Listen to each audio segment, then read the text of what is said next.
आइए देखते हैं क्वेश्चन नंबर 28। क्वेश्चन नंबर 28 में देखो, आपने फाइनेंसिंग एक्टिविटी कैलकुलेट करनी है। आपको दी हुई है equity share capital, preference share capital और डिबेंचर। इनके आपको दो दो बैलेंस दे रखे हैं, 2018 2017। पहले 17 वाला देखना आपने, फिर 18 का। इसके अलावा कुछ आपको एडिशनल इन्फॉर्मेशन भी दे रखी है, तो इनसे आपने फाइनेंसिंग एक्टिविटी प्रिपेयर करनी है। तो आपने एक चीज़ का ध्यान रखना है, जब भी आप इन आइटम को कंसिडर करोगे फाइनेंसिंग एक्टिविटी कैलकुलेट करते हुए, तो इनके संबंध में जो भी आपको एडजस्टमेंट दे रखी होगी उसको भी साथ साथ आपने कंसिडर करना है। तो देखिए, ये फाइनेंसिंग एक्टिविटीज़ ने कैलकुलेट करके दिखाई हुई है। परफॉर्मा बिल्कुल सिंपल है, पर्टिकुलर का कॉलम ले लो, एक कॉलम अमाउंट का आ जाएगा।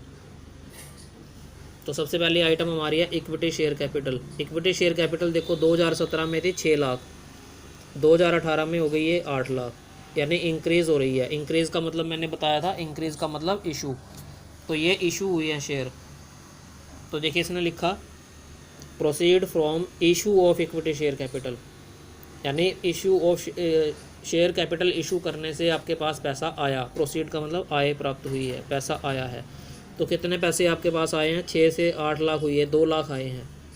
तो जैसे मैंने कहा था, इनके संबंध में अगर कोई एडिशनल इन्फॉर्मेशन भी है तो वो भी आपने साथ साथ करनी है। तो 2 लाख को आप लिखेंगे यहाँ ब्रैकेट में अभी।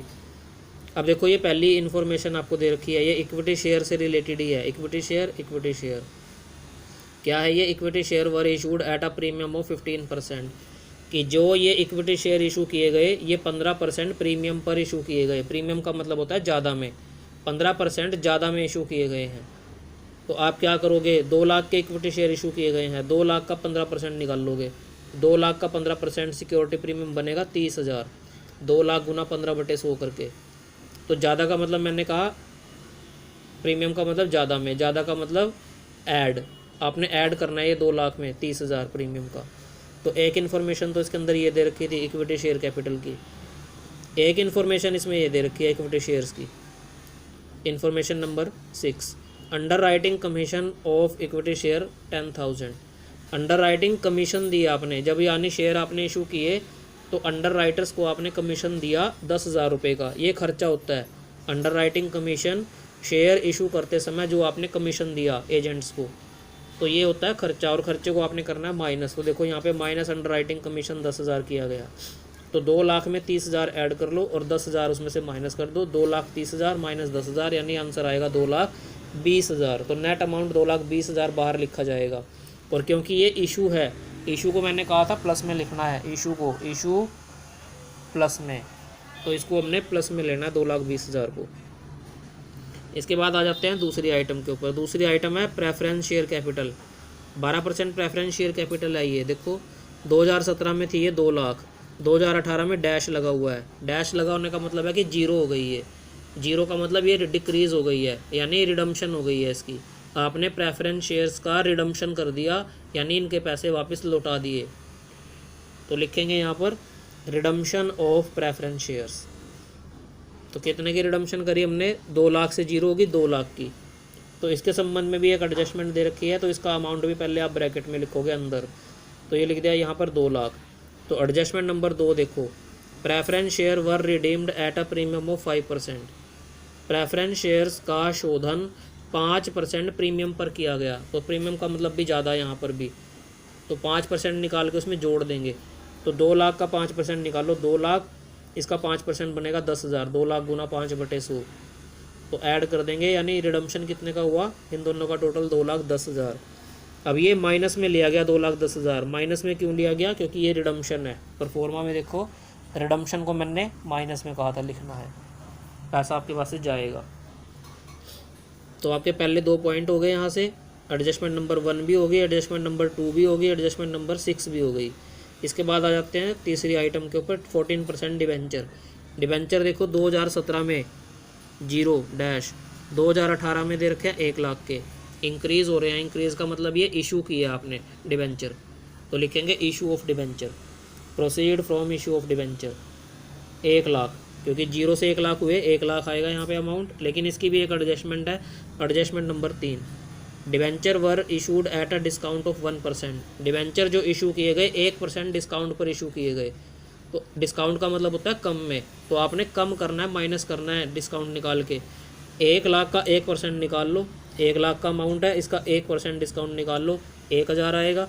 तो 1,00,000 में से 1,000 लेस कर दो तो अमाउंट आएगा 99,000। नेट अमाउंट 99,000 लिखोगे आप बाहर। तो ये अमाउंट प्लस में आ रहा है क्योंकि ये भी आपका इशू ऑफ डिवेंचर है, इशू को हम प्लस में लिखते हैं। तो यहाँ से हमारी तीनों इन्फॉर्मेशन हो गई। एडजस्टमेंट नंबर 1 हो गई, 2 हो गई, 3 हो गई।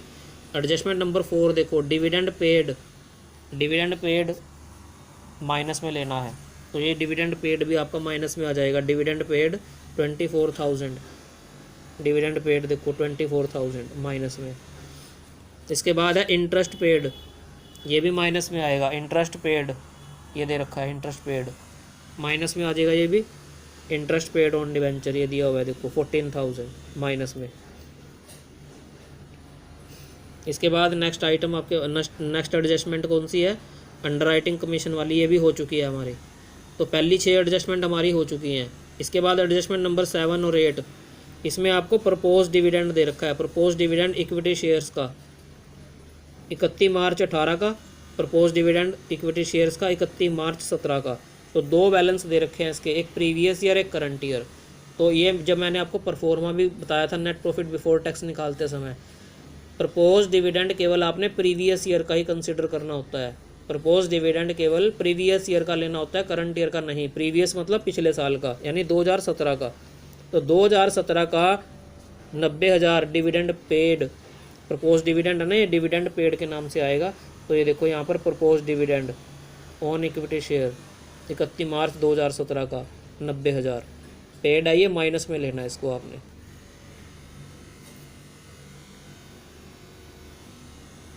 तो इसको आप लोगे माइनस में, माइनस 90,000। तो सारी की सारी एडजस्टमेंट यहाँ से हमने कवर कर ली हैं। इसके बाद हमने इसका निकालना है आंसर। आंसर कैसे निकाल लेंगे, जितनी भी प्लस की आइटमें हैं 2,20,000 है, जैसे 99,000 है, इनको तो आप अलग से ऐड करोगे। और जितनी माइनस वाली आइटम्स हैं इनको अलग से ऐड करोगे। फिर प्लस माइनस माइनस, बड़ी संख्या में से छोटी संख्या माइनस कर दोगे और साइन बड़ी संख्या का लगाओगे, यानी जो निशान लगाओगे आंसर के साथ वो बड़ी संख्या का आएगा। तो इसमें देखो आंसर आपका -19,000 आ रहा है, यानी आपका माइनस की रकम का टोटल ज़्यादा था। तो इसको हम लिखेंगे cash used, net cash used in financing activities. तो ये था आपका क्वेश्चन नंबर 28। इसी के बेस पे आपने इसके क्वेश्चन 28, 29 और 30 ये कैलकुलेट करने हैं। उम्मीद है आपको ये टॉपिक समझ में आया होगा। धन्यवाद।